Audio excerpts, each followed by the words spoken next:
I'm done crying. Let's talk about something happy. He has his company Christmas party tonight, so I'm gonna get ready. Baby Anthony is asleep. Do not come for me. How Anthony and I got back together. I think I got a little puffiness. Where's my concealer? So Anthony and I, we did not talk for 10, 12 years. At all. Like, I had to have him blocked. I had to have a joint email account where all of like the custody stuff for Penelope was supposed to go. But we found out later. Sorry guys, I'm like hoarse because I've been crying. Watch my last video. But I found out later on that like I wasn't getting a lot of those emails and stuff. But anyway, somebody told me to dab it. I don't like dabbing it, but I'm gonna try it today just because I'm bored. Okay. Anyways, so I would like never get the mail because I like really wasn't supposed to get it because it was all for him, he would say. I don't like this. But one day I got the mail. I was like pulling in the driveway as the mail person came, and I went and got the mail. And there was a letter in the mail from the child support office. Anthony had been paying child support every single solitary week, like never missed a payment. There was never an issue with that. And I opened up the letter. Usually I would get a letter from like child support like maybe once a year saying I had to pay like they were taking like $25 out of my child support to go for like administrative fees or something like that. So that's what I thought it was. So I just opened it, but it ended up being the child support office saying that they needed an updated address or an address for Anthony, something about his address. So the first thing I did was go check my like child support account, make sure like I was still getting the deposits or whatever, and I was. So I was like, I don't really know if this has anything to do with me, but something told me, and now I think it was God, to contact him. So what did I do next? On Facebook, he actually kept his same phone number like the whole time. He had like a Maryland phone number, and he said that he kept it the whole time just in case I called him. I didn't know that though. So I didn't try to call him. I just went on Facebook, unblocked him, and sent him a message. Well, I took a picture of the letter, and I sent him a picture of the letter. And he responded, I swear to God, it felt like he responded in like 7 seconds.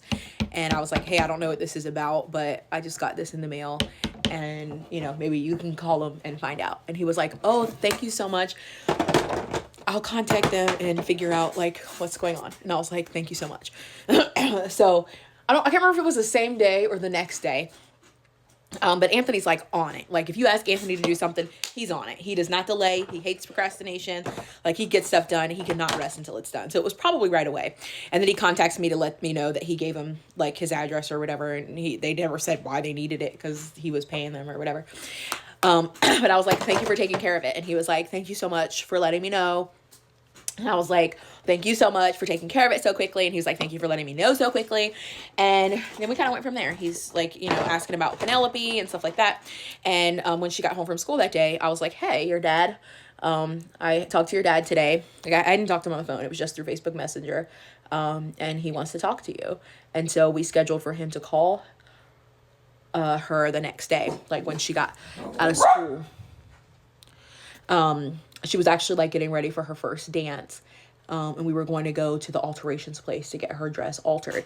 So the first time I hear his voice, he calls me and Penelope are in the car. And Penelope said that she wanted me with her. She wanted to do it on speaker. She was like so nervous to talk to him. Now, the crazy thing is throughout that entire time, I never said anything to Penelope bad about her dad. I never did. I actually said positive things.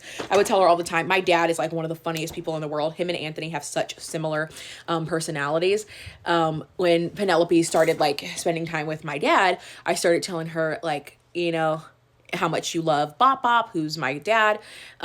Like your dad is just like that. Like, just like reiterating that he's like funny. He has all these really great qualities, and she would just be kind of like not interested in like talking about it. And I was just kind of like, okay, you know, what else?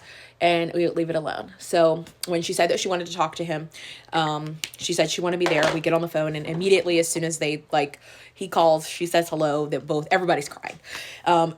So it was a really great moment. They reconnected. And so over like the next 3 days, me and Anthony are just kind of going back and forth. Like I'm sending him like every picture I've ever taken of Penelope and like talking to her about her life and all this stuff. And like she was class president this many times and this, that, or the third. And so we were just kind of talking. And the first time we talked on the phone, I can't remember who said they were going to call. I think it was him, because Penelope like wanted to call and talk to him like on the way to school. She would talk to him on the way to school. And what happened? Yeah, she was talking to him on the way to school. And then one day she gets out of the car and he was like still on the phone. And so he started talking to me, and I was like, hey, I just want to let you know, like, what happened. I'm not going to like apologize. We can just like, let's just be like the freaking best co-parents in the whole world. Like, Anthony's super cool. I'm super cool. Like, let's just be co-parents. Like, let's just do this thing. And he's like, I don't need an apology. Like, it's fine. Like, let's just move on. And I was like, okay. And so then we just started like talking. We were like talking for the next 3 days almost. We were just talking.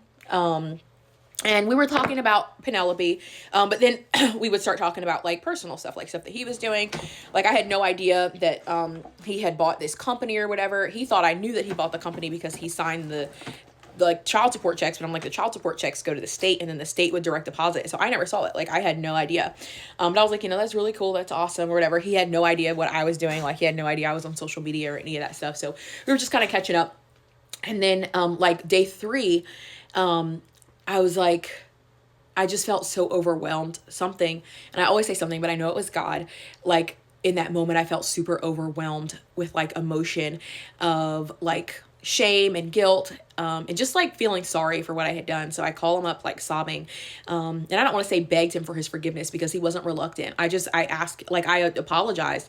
I told him everything, and I apologized, and I asked him to forgive me. I asked him to please accept my apology. And I never experienced that before, and I think the grace that he showed me was so surprising to me, because this entire time, had I known that he would have responded like that to me, I would have called Anthony like 2 weeks after we filed for divorce, like, had I known that. But I think sometimes, and this is why it's so important to me to not like hide and like not want to tell people the truth about stuff that's happened, because shame keeps you prisoner. It makes you feel like you're the only one, that no one's ever going to like you. Nobody's ever going to love you.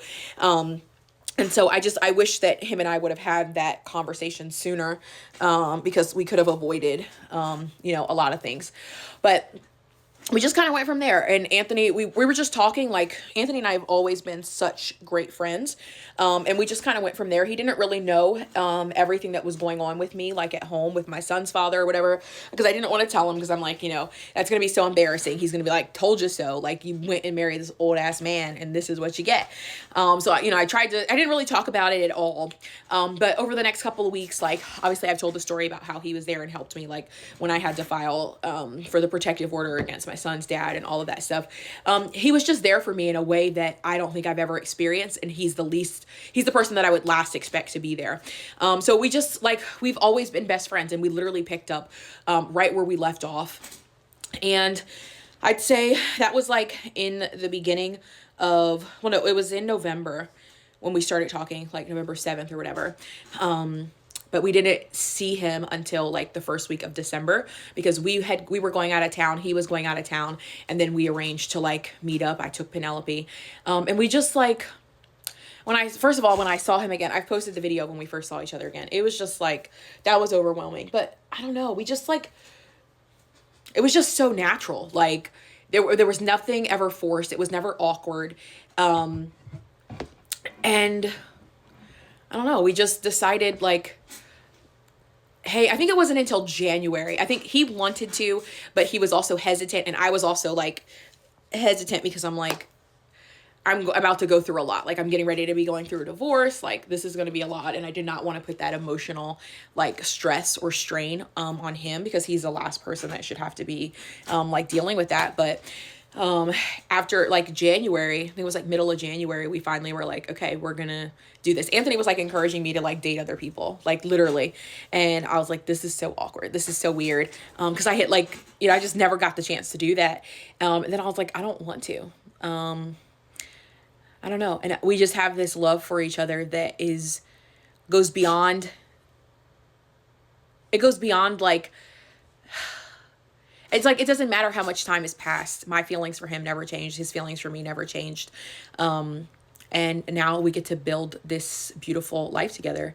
And I think now, coming back to it, we both have a level of gratitude that is abnormal, and a level of appreciation for each other that is also abnormal. So that's kind of the story I have.